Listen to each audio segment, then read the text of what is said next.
네, 사경원입니다. 자, 이번에는 조사반문론 챕터 네 번째 중에서 파트 네 번째가 될 것입니다. 자료 수집 중에 관찰법, 투사법, 간략한 질문지 설계와 관련된 부분으로 말씀 올리도록 하겠습니다. 자, 본 강의는 요약 강의이기 때문에 심도 있는 강의는 다른 참고, 동영상을 참고해 주시고요. 자, 이제 관찰법 진행하겠습니다. 관찰법은 크게 네 가지 종류가 있는데요. 객관적인 관찰, 참여자지 관찰, 관찰적인 참여, 마지막으로 완전 참여 관찰. 크게 요 네 가지가 있다는 거 보시면 될 것 같고요. 요 두 가지를 준참여 관찰이라고 보실 수 있습니다. 자, 관찰법의 의의부터 살펴보죠.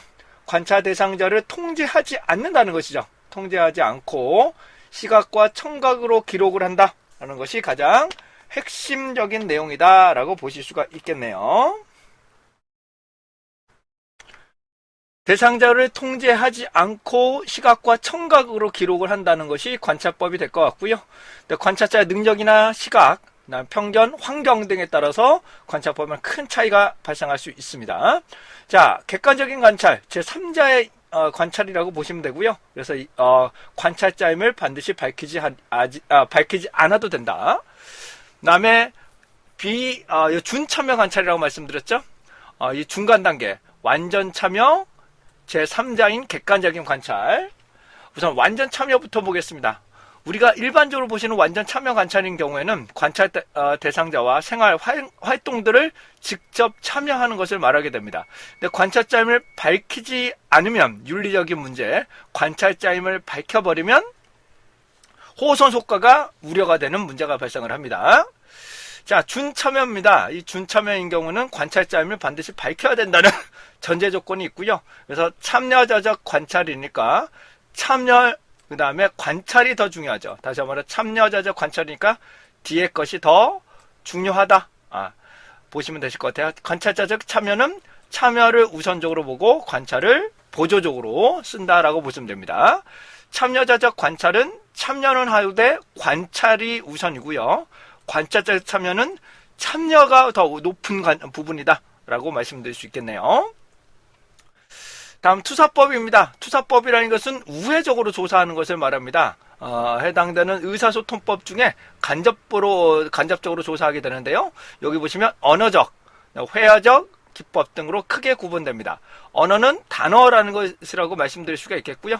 단어나 이제 문장, 그 다음에 이야기를 통해서 얻어내는 거고, 회화는 그림을 통해서 얻어내는 것입니다. 행동으로 바꾸거나. 자, 언어적 기법 같은 경우는 단어 연산법, 유사한 단어를 보여주고 또 떠오르는 것이 무엇이냐? 문장 완성법, 가로를 채우고 완성하기. 그 다음에 주제를 가지고 자유롭게 의견을 조율하고 완성하는 방법이 되겠습니다. 다음은 회화법입니다. 회화법 같은 경우는 그림을 그린다고 말씀드릴 수가 있겠는데요. 여기 보시게 되면 통각시험법이라고 있습니다. 모호한 그림을 보여주고 이게 무엇이라고 생각하십니까?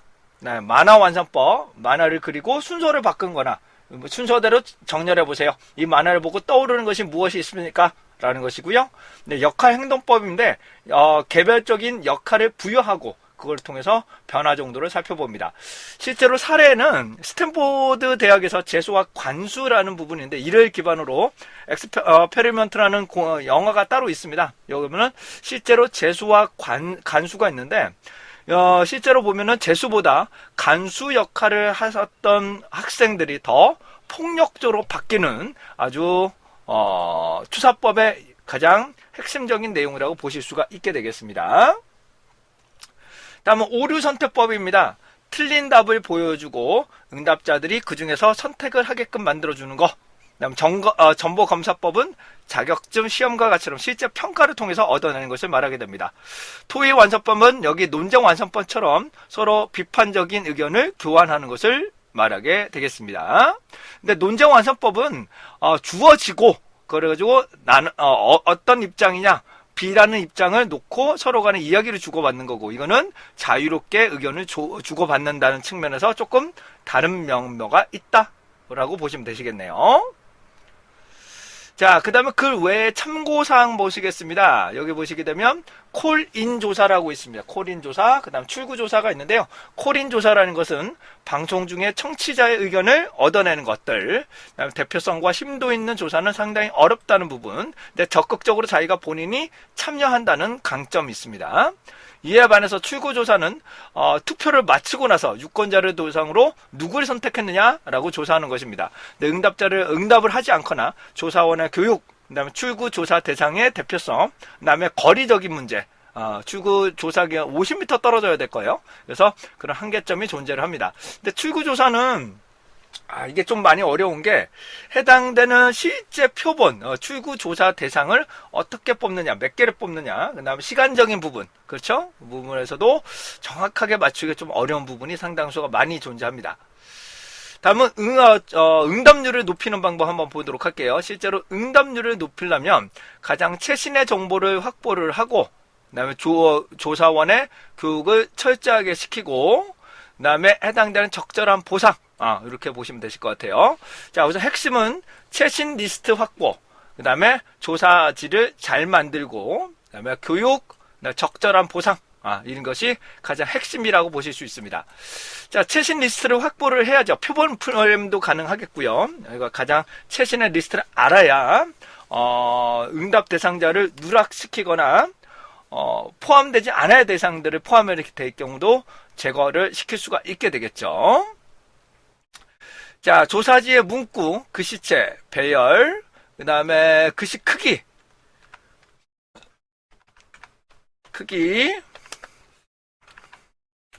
네, 배열에 따라서도 큰 문제가 발생을 하고요. 조사의 중요성을 강조를 하고 응답에 대한 비밀 보호를 철저하게 진행을 하셔야 될 것 같네요. 다음은 조사원의 철저한 교육을 통해서 응답을 높일 수 있는 라포와 프로빙 같은 것도 좀 교육을 시킬 수도 있고요.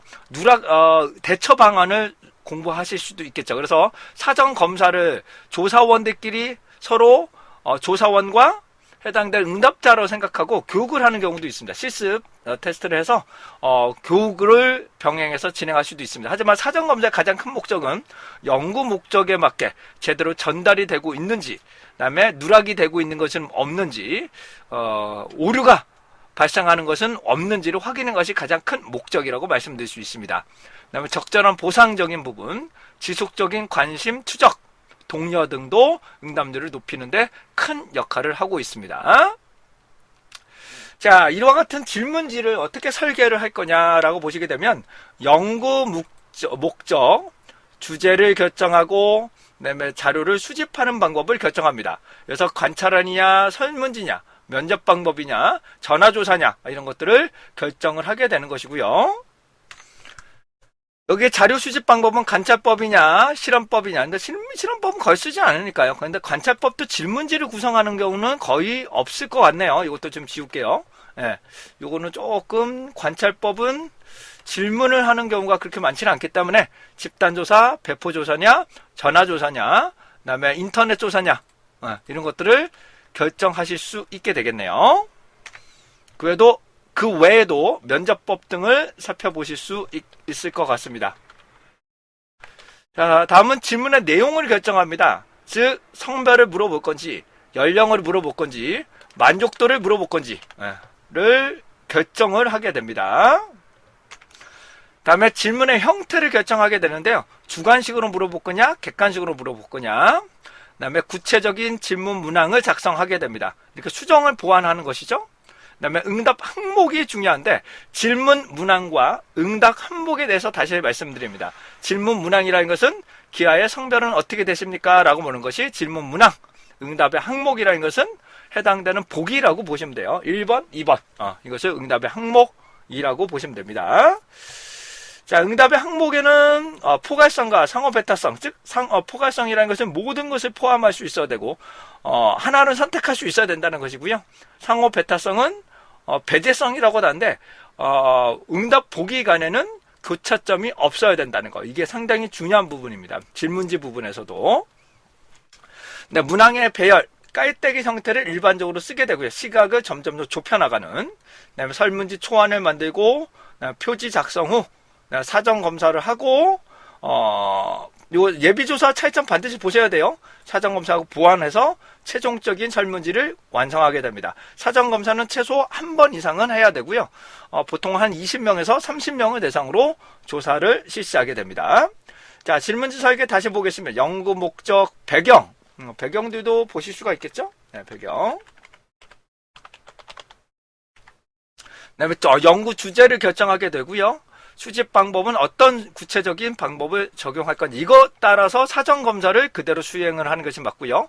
질문 내용, 그다음에 질문의 형태, 그다음에 구체적인 질문 문항을 작성하고 거기에 맞는 응답의 항목을 구성을 해야 된다. 그다음에 배열 어떻게 진행할 것인지 배열에 따라서도 문제가 많이 발생을 하게 됩니다. 그다음에 초안 작성 후 사전 검사를 실시하게 된다라는 것을 말씀 좀 드릴 수 있겠습니다. 다음은 질문의 형태와 질문의 배열에 대해서 조금 더 말씀을 좀 드리도록 하죠. 네, 질문의 형태에서는 앞에서 말씀 올린 것처럼 주관식이냐 객관식이냐, 그래서 주관식이냐 객관식이냐라고 보실 수 있을 거예요.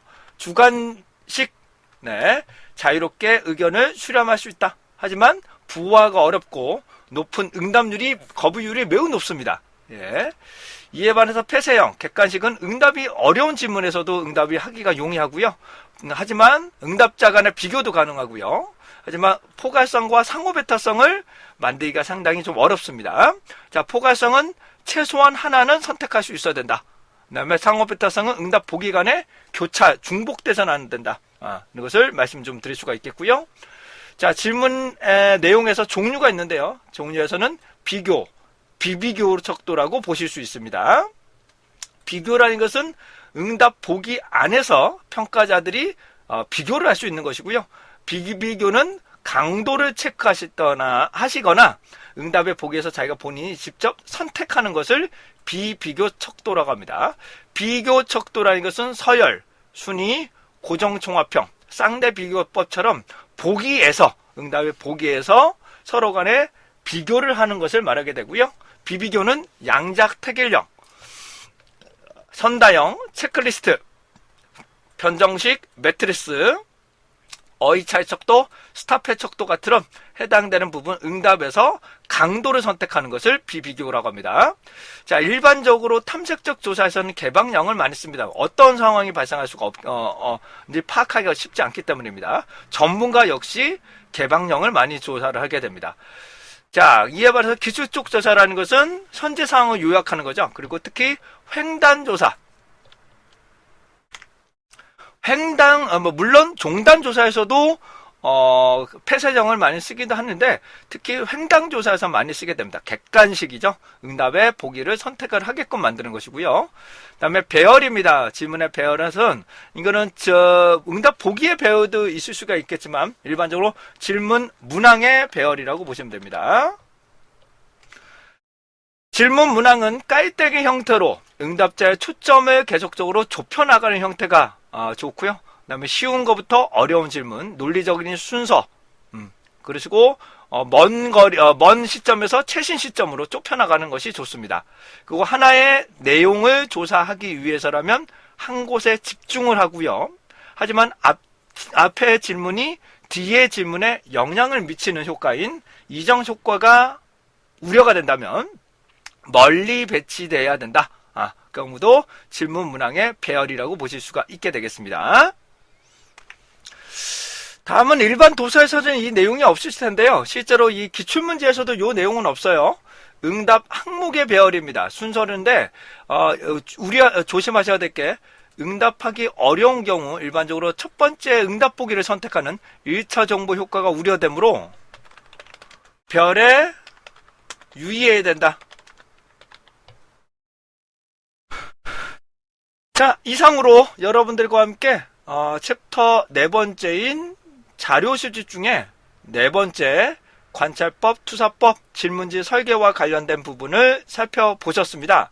내용이 조금 그렇게 어렵진 않아요. 그래서 해당되는 관찰법의 종류들, 투사법, 다양한 방법들, 그 다음에 참고하셔야 할 내용들, 응답률을 상승시키는 방법, 그 다음에 질문지 설계하실 때 조심해야 되는 내용들, 지문의 형태, 그다음에 배열, 배열에 대해서도 한번 유의 있게 살펴봐 주시기 바랍니다. 자, 이상 사경원이었고요.